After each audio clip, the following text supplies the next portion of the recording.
Labdien, darbie skolēni! Es esmu vēstures un sociālas zinātnes skolotāja, un šodien es gribu jums piedāvāt konsultāciju par tēmai darba tirgus un uzņēmējdarbībām. Un šodien mēs paņemam trešo temātu, kur saistīt ar bezdarba veidiem un darba tirgus situācija, darba tirgus procesiem Eiropas Savienībā un arī Latvijā. Vispirms es gribu pievērst uzmanību sasniedzamie rezultāti, kādi mums ir šajā tēmai.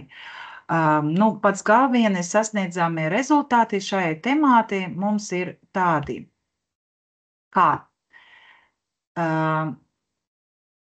valsts ir jānodrošina labvēlīga uzņēmējdarbība vīdi.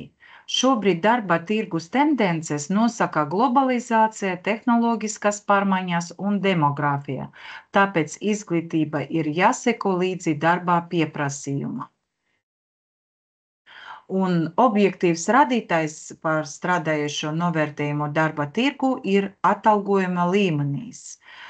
Un pagājušā stundā mēs runājām par darba algu, un šodien es gribu pievērst savu uzmanību manai prezentācijai, kurā arī saistīta ar darba tirgus un uzņēmējdarbību.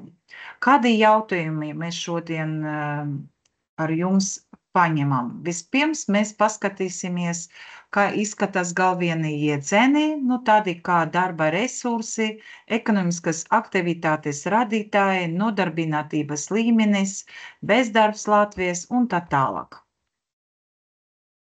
Galvenie iedzieni mums, es ļoti atvainojos, ka es izmantoju programmu Canva, un es nesaprotu, kāpēc viņa tur mainīja nosaukumu. Ja?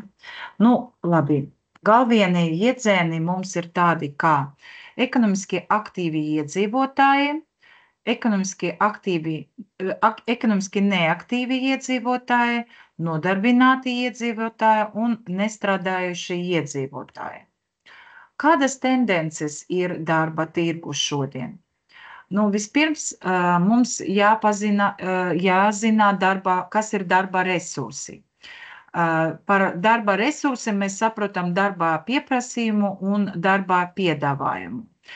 Kā es teicu pagājušā stundā, ka darba pieprasījums tas ir no darba ņēmēja puse, visi aktivitātes, darba tirgu, un darba piedāvājums ir no darba ņēmēja. Tad ir cilvēki, kuri piedāvāja savu darbu darba tirgu. Darba pieprasījums ir darba daudzums, ko par attiecīgu darba samaksu grib un spēj nopirkt uzņēmumi vai valsts. Darba resursi tiek piekrīti ražošanas resursu tirgu. Ja kādā nozarē, piemēram, lauksaimniecība, darba resursu pieprasījums samazinās, salīdzinot ar iepriekšējo gadu, tad atbilde ir vienkārša. Samazinājas arī pieprasījums pēc nozares produkcijas. Darba resursu pieprasījums ir arī atkarīgs no tā, cik lielu pievienoto vērtību uzņēmumu var radīt katrs strādnieks. Jāatcerās, darba resursu piedāvājuma visbūtiskākā ietekme ir iedzīvotāji, jo īpaši darbspējīgu iedzīvotāju skaits. Jo lielāka būs alga, jo lielāks būs darba daudzums, kuru darbinieks būs ar mieru veikt, tātad, jo lielāks būs darba piedāvājums. Kādi vēl ir ekonomiskie aktivitātes radītāji? Par iedzīvotāju ekonomiskā aktivitāte liecina divi radītāji, tādi kā ekonomiskas aktivitātes līmenis un nodarbinātības līmenis. Ekonomiskās aktivitātes līmenis ekonomiski aktīvu iedzīvotāju īpatsvars iedzīvotāju kopskaita, kas izteikts procentos. Nodarbinātības līmenis nodarbinātu iedzīvotāju īpatsvars iedzīvotāju skaita darbspēja vecumā, kas izteikts arī procentos. Jūs šeit varat redzēt formulu. Nodarbinātības līmeņa aprēķināšanās formula, ja? Mēs paņemam nodarbinātību iedzīvotāju un dalām uz darbspējas vecuma cilvēkiem un reizinājam uz 100%. Kas ir darba resursu pieprasījums, piedāvājums un kādi ietekmējušie faktori var ietekmēt uz darba tirgu?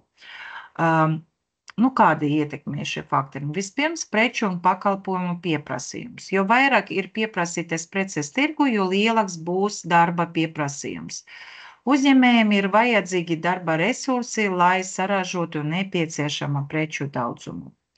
Arī faktors ir darba alga. Jo lielāku algu vēlēsies saņemt strādnieki, jo mazāk būs darba pieprasījums.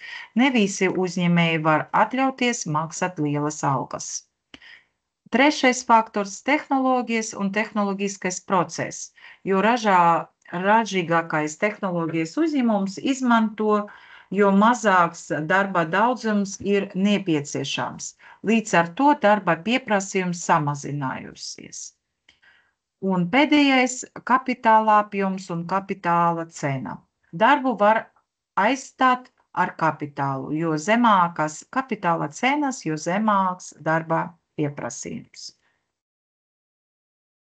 Vēl kaut kādi faktori ietekmē uz darba piedāvājumu. Vispirms iedzīvotāju skaits un vispār iedzīvotāju vai demogrāfijas jautājums.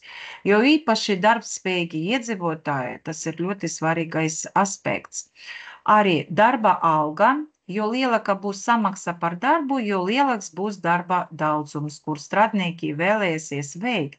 Taču ekonomiski atklājoši likumsakarību, kā darba samaksai sasniedzot noteiktu līmenī, individuālis darba piedāvājums sāks samazināties.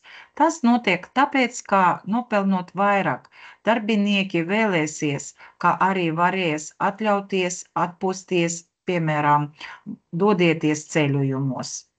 Pelnot vairāk, palielināsies brīva laika alternatīvas izmaksas. Nākošais ietekmējušais faktors ir dažādu sociālo grupu iesaistīšanās darba tirgu. Vasarā darbā piedāvājums vienmēr palielinās, jo strādāt grib daudz skolēni un studenti. Migrācija arī ir ietekmējušais faktors, jo vairāk Latvija iebrauks, jo lielāks darba piedāvājums būs. Piemēram, 20. gadsimta 58. gados Latvija iebrauca 100 000 cilvēki no PSRS republikām. Un arī varam šodien paskatīties situāciju Latvijā, ja mēs zinām, ka pagājušā gadā, kā teica mums dažādi avoti, Delfi raksta, ka Latvijā pazuda apmēram 15 000 iedzīvotāju skaitu. Tas ir ļoti slikts moments. Un, protams, migrācijas tie cilvēki, kuri aizbrauc un arī iebrauc, ļoti ietekmē uz mūsu darba tirgu piedāvājumu. Un pēdējais - materiālas labklājības līmenis, jo zemāks būs cilvēku labklājības līmenis, jo darba piedāvājums būs lielāks.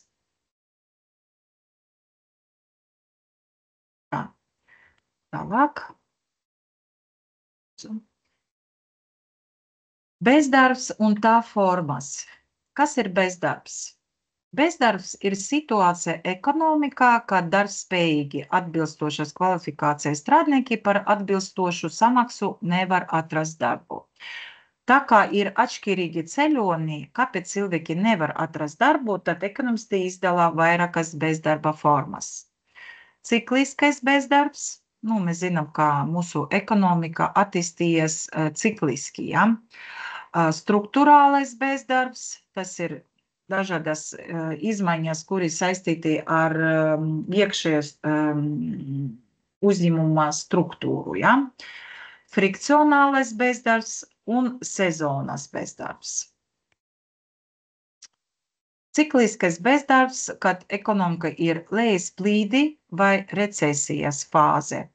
Uzņēmumi samazina savu ražošanu, daudzi pat bankrotē. Līdz ar to pat kvalificēti darbinieki zaudē darbu, un tad radas cikliskais bezdarbs. Strukturālais bezdarbs rodas tad, kad maiņas pieprasījuma struktūra, netiek pieprasīti kādas nozares izstrādājumi, maiņas ražošanas tehnoloģijas.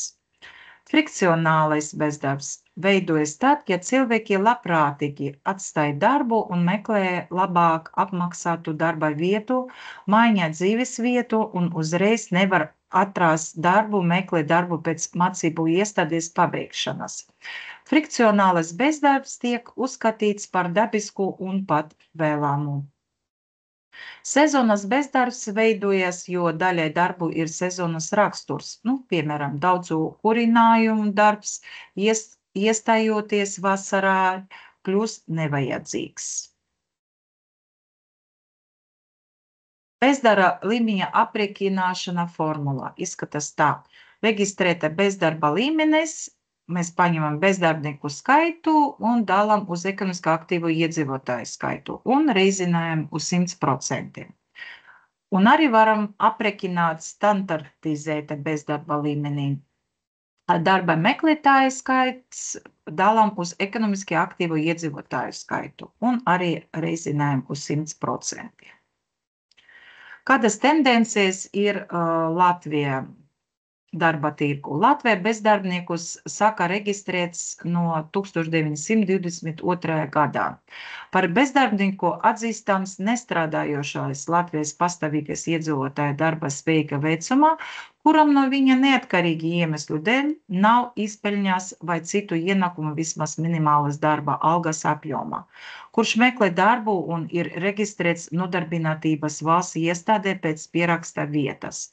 No likumiem par bezdarbniekiem ir bezdarbnieku un darba meklētāju atbalsta likums.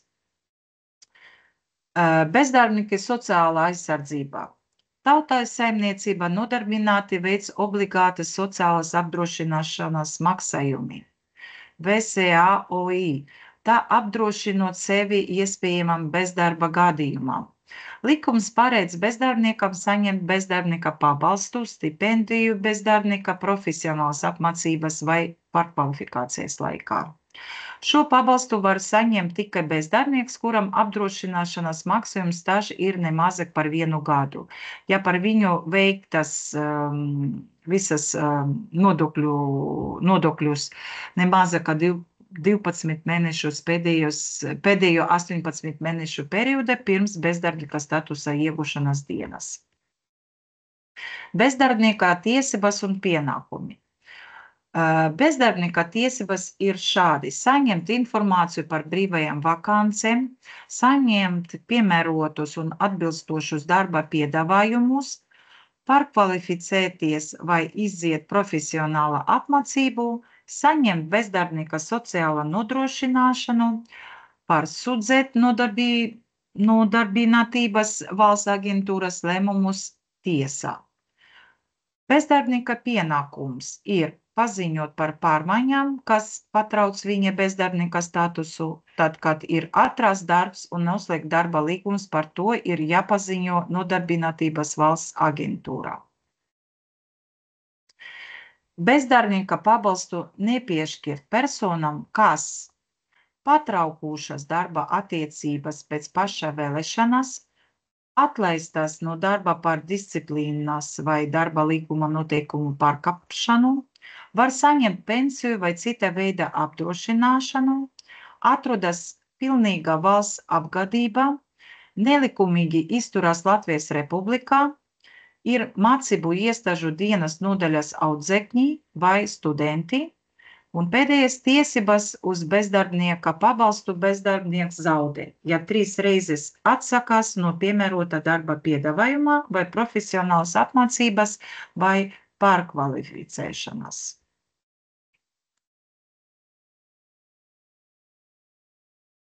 Kādi Latvijas darba tirgu ietekmējušie procesi šodien mums ir?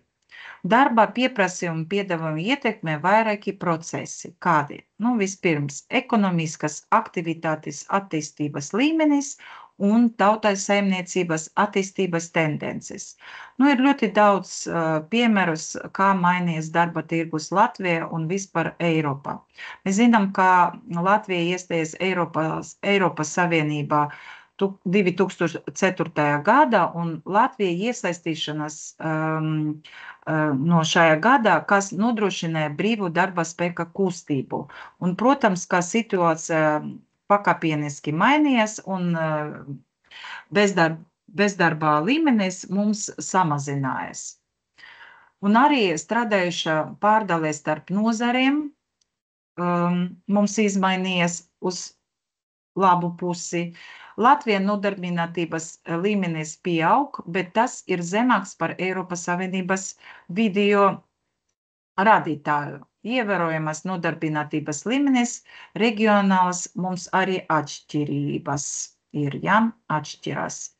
Nu, kādi avoti es izmantoju dažādus avotus, ja, es izmantoju Mihaila Sinicina mācību grāmatu vidusskolam ekonomika, arī izmantoju statistiskas dažādas csb.gov.lv vietnes un arī citas avotus. Un nobeigumā es gribu jums arī parādīt nelielo video materiālu, kuru es arī rekomendēju izmantot mācību procesā par darba tirgu tēmu, ja? Un šis būs, tūlīt es atveru. Lūdzu.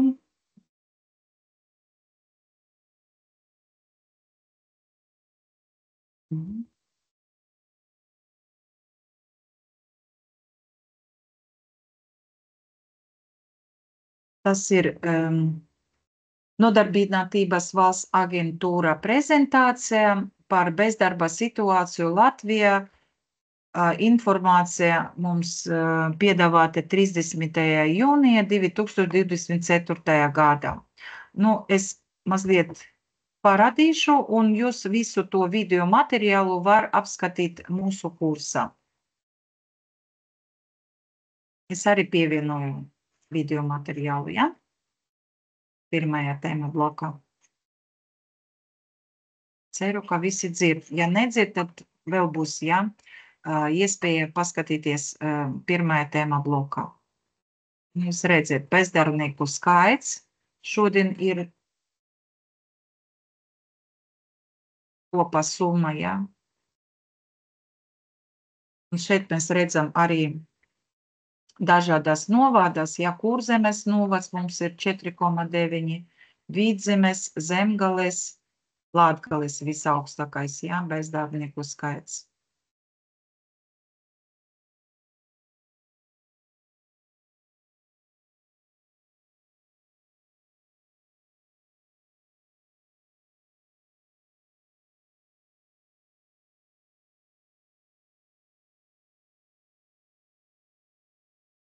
Nu, jūs varat paši apskatīt visu informāciju šajā video materiālā, ja?